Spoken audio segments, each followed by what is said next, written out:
Capítulo 12. Trabajando en mis notas había tropezado con varias preguntas. ¿Es la neblina verde, como el guardián, algo que debe vencerse para ver? Dije a don Juan apenas nos sentamos ambos bajo su ramada el 8 de agosto de 1969. Sí. Hay que vencer a todo eso, respondió. ¿Cómo puedo vencer a la neblina verde? Del mismo modo que debiste vencer al guardián, dejándolo que se vuelva nada. ¿Qué debo hacer? Nada. Para ti, la neblina verde es mucho más fácil que el guardián. Le caes bien al espíritu del ojo de agua, mientras que tus asuntos con el guardián estaban muy lejos de tu temperamento. Nunca viste realmente al guardián. Quizá porque no me caía bien. ¿Y si encontrara yo un guardián que me gustase? Ha de haber personas a quienes el guardián que yo vi les parecería hermoso. ¿Lo vencerían porque les caería bien? No. Sigue sin entender. No importa cómo te caiga el guardián. Mientras tengas cualquier sentimiento hacia él, el guardián permanecerá igual, monstruoso, hermoso o lo que fuese.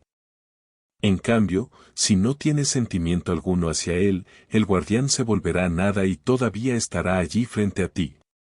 La idea de que algo tan colosal como el guardián pudiera hacerse nada y sin embargo seguir allí carecía en absoluto de sentido.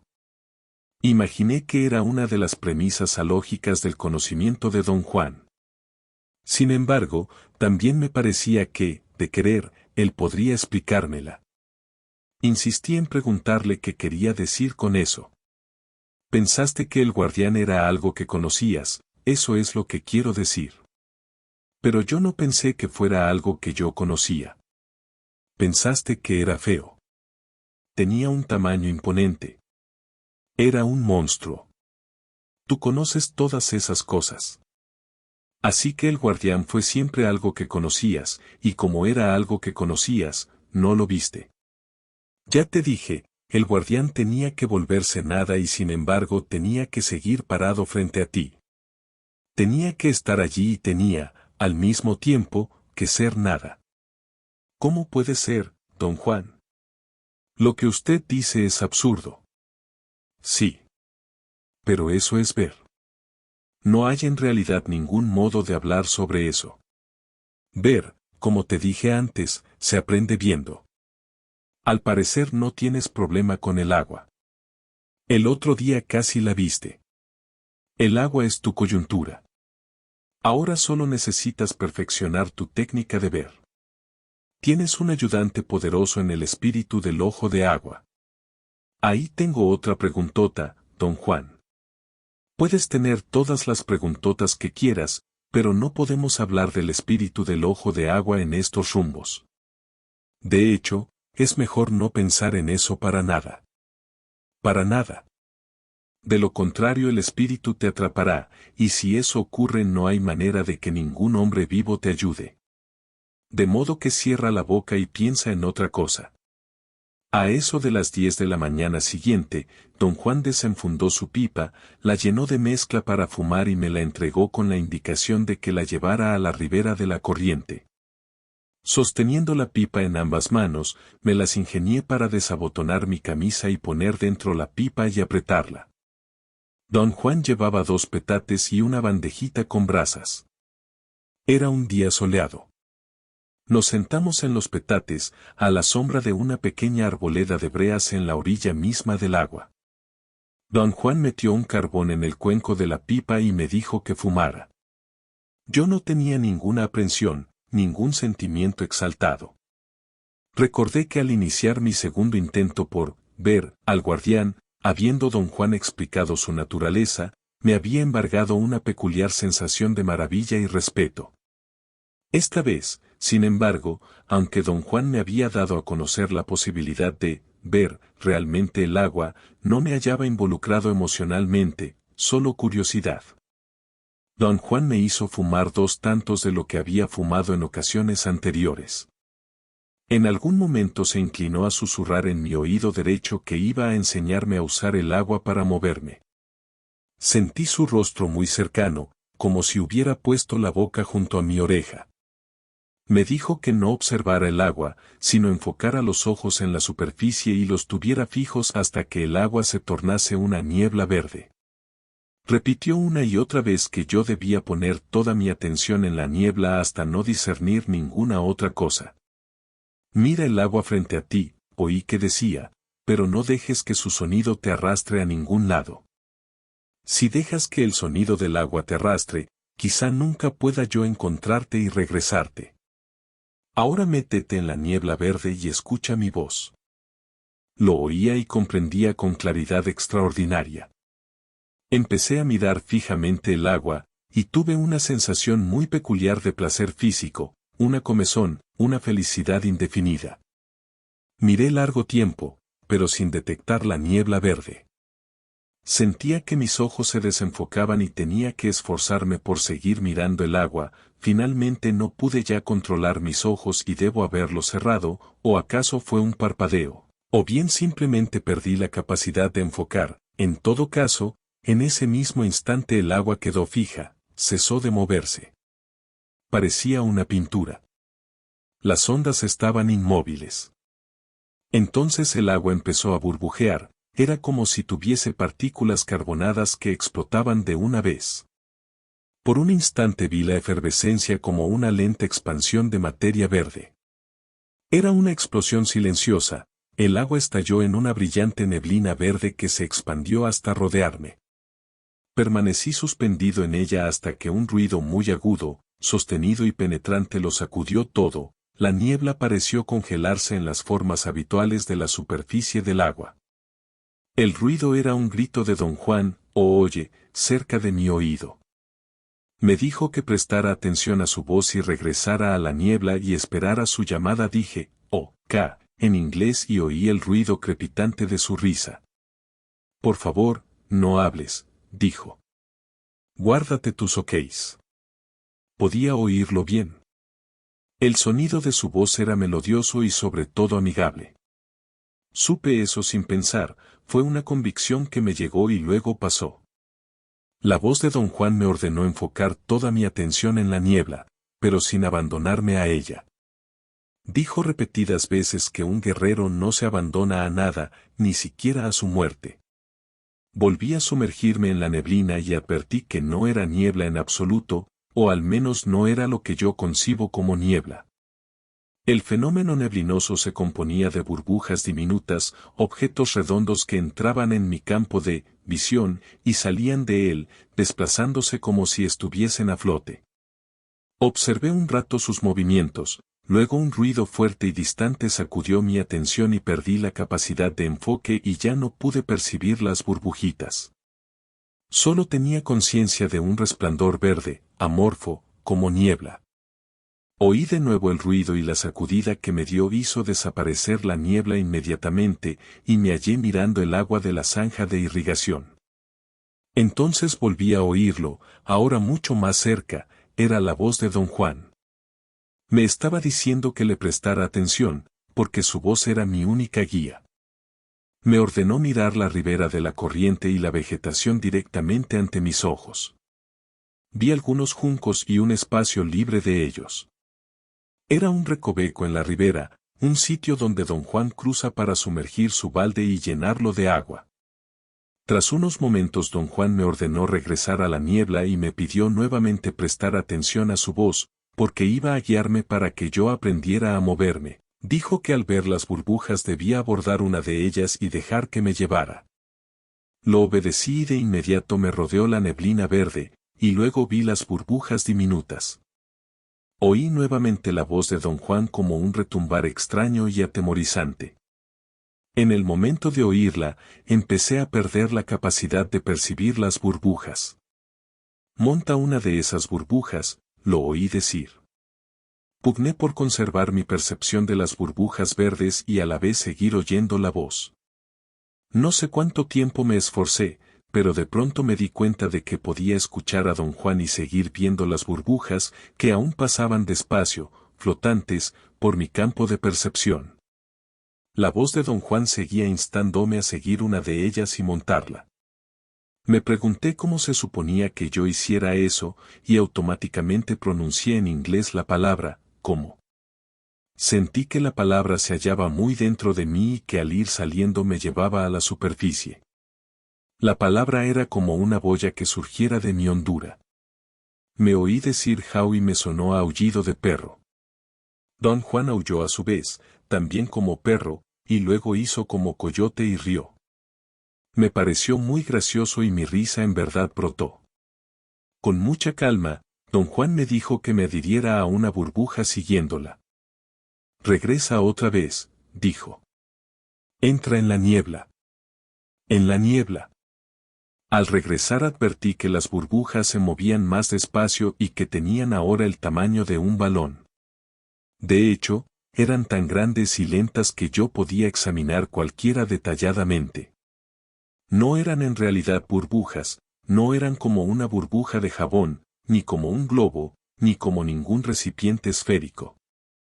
No contenían nada, pero se contenían. Tampoco eran redondas, aunque al percibirlas por vez primera yo habría podido jurar que lo eran y la imagen que acudió a mi mente fue, burbujas.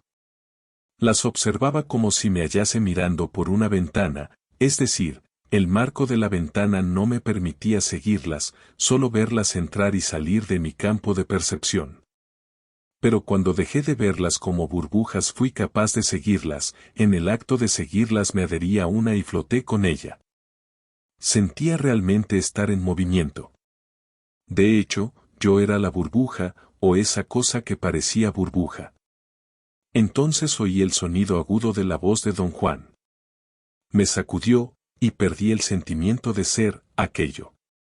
El sonido era en extremo temible, una voz remota, muy metálica, como si don Juan hablara por un altoparlante. Discerní algunas palabras. Mira las orillas, dijo. Vi un gran cuerpo de aguas. El agua se precipitaba. Se oía su fragor. Mira las orillas, me ordenó de nuevo don Juan. Vi un muro de concreto. El sonido del agua se hizo terriblemente fuerte, el sonido me envolvió. Entonces cesó instantáneamente, como si lo cortaran. Tuve la sensación de negrura, de sueño. Me di cuenta de estar echado en la zanja de riego. Don Juan tarareaba salpicando agua en mi rostro. Luego me sumergió en la zanja. Jaló mi cabeza hasta sacarla por encima de la superficie y me dejó descansarla en la ribera mientras él me sostenía por el cuello de la camisa. Tuve una sensación de lo más agradable en los brazos y las piernas. Los estiré. Los ojos, cansados, me ardían, alcé la mano derecha para frotarlos. Fue un movimiento difícil. Mi brazo pesaba. Apenas pude sacarlo del agua, pero cuando salió estaba cubierto por una asombrosa masa de neblina verde. Puse el brazo frente a mis ojos. Podía ver su contorno, una masa verde más oscura, rodeada por un intenso resplandor verdoso. Rápidamente me incorporé y, parado a media corriente, miré mi cuerpo, pecho, brazos y piernas eran verdes, verde profundo. El matiz era tan intenso que me dio la sensación de una sustancia viscosa. Parecía yo una figurita que don Juan me había hecho años antes con una raíz de datura. Don Juan me dijo que saliera. Detecté alarma en su voz. Estoy verde, dije. Deja ya, repuso, imperioso. No tienes tiempo. Sal de ahí. El agua. Está a punto de atraparte. Salta. Fuera. Fuera. Me llené de pánico y salí de un salto. Esta vez debes decirme todo lo que ocurrió, dijo, secamente. Cuando estuvimos sentados frente a frente en su cuarto. No le interesó la manera como mi experiencia había transcurrido, solo. Quería saber qué había encontrado cuando él me dijo que mirara a la orilla. Le interesaban los detalles. Describí el muro que había visto. ¿Estaba a tu izquierda o a tu derecha?, preguntó. Le dije que en realidad el muro había estado frente a mí. Pero él insistió en que tenía que ser a la derecha o a la izquierda. ¿Cuándo lo viste por primera vez? ¿Dónde estaba? Cierra los ojos y no los abras hasta que te acuerdes. Se puso en pie y, habiendo yo cerrado los ojos, hizo girar mi cuerpo hasta ponerme cara al este, la misma dirección que yo había enfrentado al sentarme frente a la corriente. Me preguntó en qué dirección me había movido.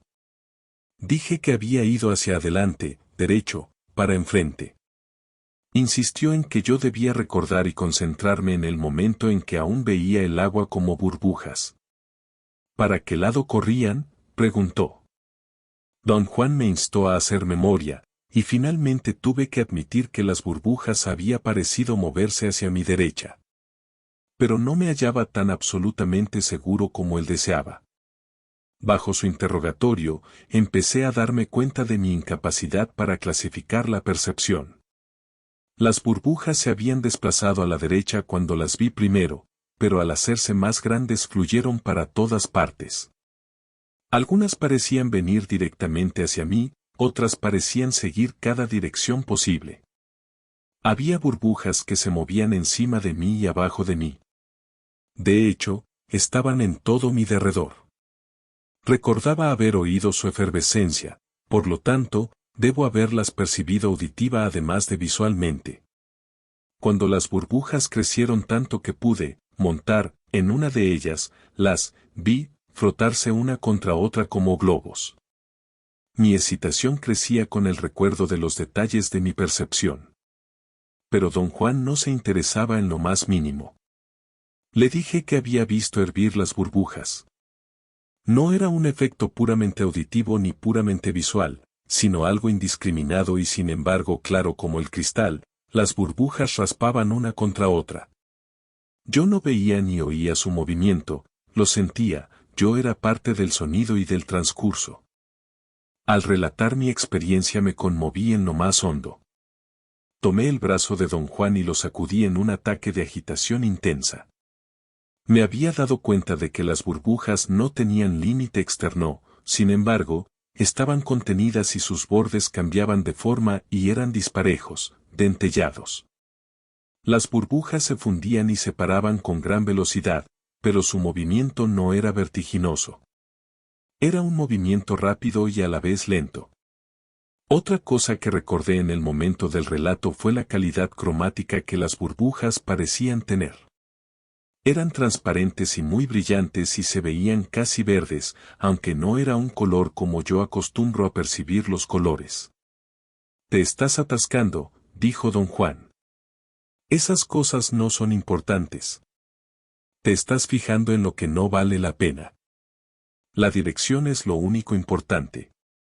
Solo pude recordar que me había movido sin ningún punto de referencia, pero don Juan concluyó que, si las burbujas habían fluido constantemente hacia mi derecha, el sur, al principio, el sur era la dirección que debía interesarme. De nuevo me instó, imperioso, a acordarme de si el muro estaba a mi derecha o a mi izquierda. Luché por hacer memoria. Cuando don Juan me llamó y salí a la superficie, por así decirlo, creo que el muro estaba a mi izquierda. Me hallaba muy cerca de él y pude discernir los surcos y protuberancias del molde o armadura de madera en donde se vertió el concreto. Se habían usado tiras de madera muy delgadas, creando un diseño compacto. El muro era sumamente alto. Uno de sus extremos podía verse, y noté que no tenía esquina, sino que se curvaba para dar vuelta. Don Juan guardó silencio un instante, como si pensara la forma de descifrar mi experiencia, luego dijo que yo no había logrado gran cosa, que no había colmado sus esperanzas. ¿Qué debía haber hecho? En vez de responder hizo un gesto frunciendo los labios. «Te fue muy bien», dijo. «Hoy aprendiste que un brujo usa el agua para moverse». «¿Pero vi?» Me miró con una expresión curiosa. Alzó los ojos al techo y dijo que yo tendría que entrar en la niebla verde muchas veces hasta poder contestar mi propia pregunta. Cambió sutilmente el curso de nuestra conversación, diciendo que yo no había aprendido en realidad a moverme por medio del agua, pero había aprendido que un brujo puede hacerlo, Y él me había hecho mirar la orilla de la corriente con el propósito de que yo ratificara mi movimiento. Ibas muy rápido, dijo, tan rápido como alguien que sabe ejecutar esta técnica. Tuve que apurarme para que no me dejaras atrás. Le supliqué explicar lo que me había ocurrido desde el principio. Rió, meneando la cabeza lentamente, como incrédulo. Tú siempre insistes en saber las cosas desde el principio, dijo. Pero no hay ningún principio, el principio está solo en tu pensamiento. Yo pienso que el principio fue cuando fumé junto al agua, dije. Pero antes de que fumaras yo tuve que averiguar qué cosa hacer contigo, dijo. Tendría que decirte lo que hice y no puedo, porque me llevaría a otro asunto más. A lo mejor las cosas se te aclaran si no piensas en principios. Dígame entonces qué sucedió después de que me senté y fumé. Creo que ya me lo dijiste tú, dijo, riendo. ¿Tuvo importancia algo de lo que hice, don Juan? Alzó los hombros. Seguiste muy bien mis indicaciones y no tuviste problema para entrar y salir de la niebla. Luego escuchaste mi voz y regresaste a la superficie cada vez que te llamé. Ese era el ejercicio. El resto fue muy fácil. Todo lo que pasó fue que te dejaste llevar por la niebla. Te portaste como si supieras qué hacer. Cuando estabas muy lejos te llamé otra vez y te hice mirar la orilla, para que te dieras cuenta hasta dónde habías llegado. Luego te jalé de vuelta. ¿Quiere usted decir, don Juan, que realmente viajé en el agua? Por cierto. Y bien lejos, además. ¿Qué distancia? No lo vas a creer.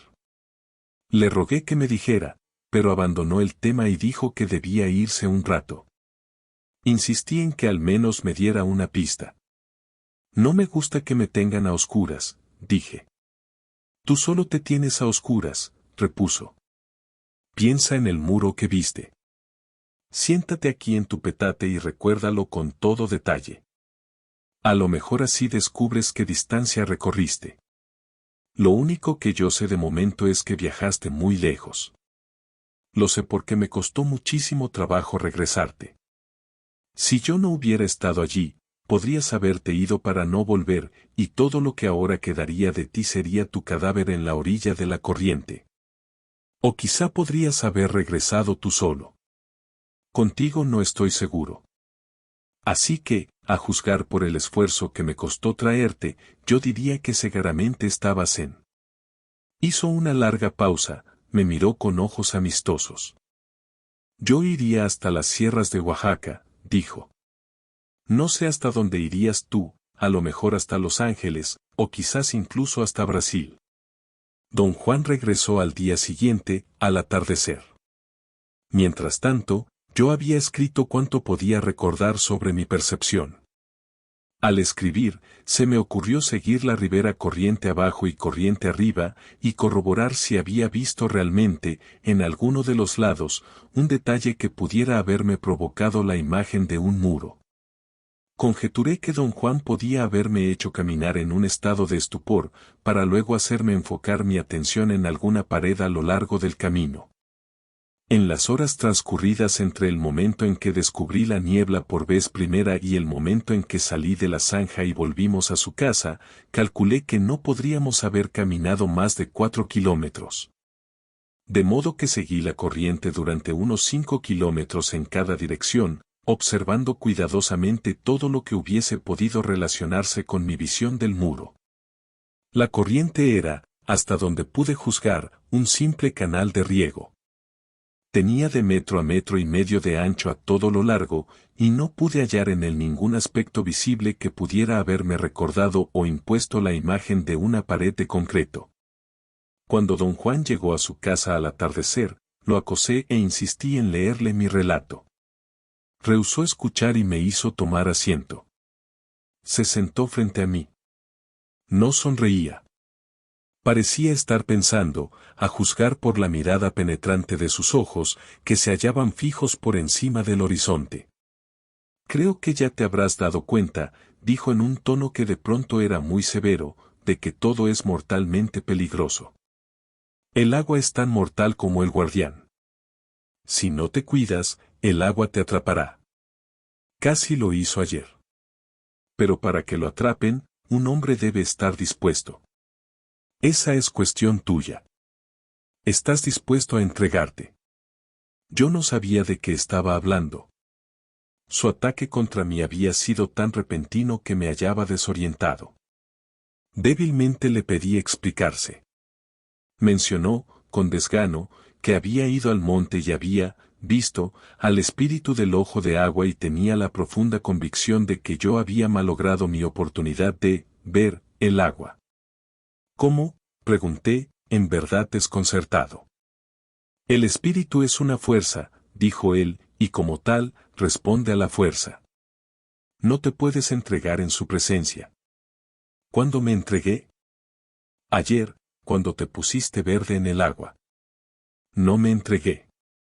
Pensé que era un momento muy importante y le dije. ¿A usted lo que me estaba pasando? ¿Quién eres tú para pensar o decir qué cosa es importante?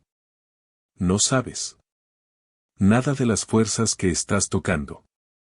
El espíritu del ojo de agua existe allí y podría haberte ayudado, de hecho, te estuvo ayudando hasta que tú lo echaste a perder. Ahora no sé cuál será el resultado de tus acciones. Has sucumbido a la fuerza del espíritu del ojo de agua y ahora puede llevarte en cualquier momento. ¿Fue un error mirar cómo me volvía verde? Te abandonaste. Quisiste abandonarte. Eso estuvo mal. Te lo he dicho y te lo repito. Solo como un guerrero puede sobrevivir en el mundo de un brujo. Un guerrero trata todo con respeto y no pisotea nada a menos que tenga que hacerlo. Tú, ayer, no trataste el agua con respeto. Por lo común te portas muy bien. Pero ayer te abandonaste a tu muerte, como un pinche idiota. Un guerrero no se abandona a nada, ni siquiera a su muerte. Un guerrero no es un socio voluntario, un guerrero no está disponible, y si se mete con algo, puedes tener la certeza de que sabe lo que está haciendo.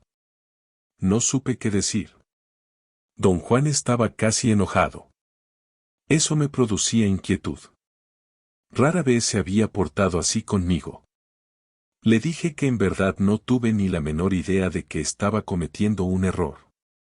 Tras algunos minutos de silencio tenso, se quitó el sombrero y sonrió y me dijo que debía irme y no regresar a su casa hasta sentir que había ganado control sobre mi deseo de abandonarme.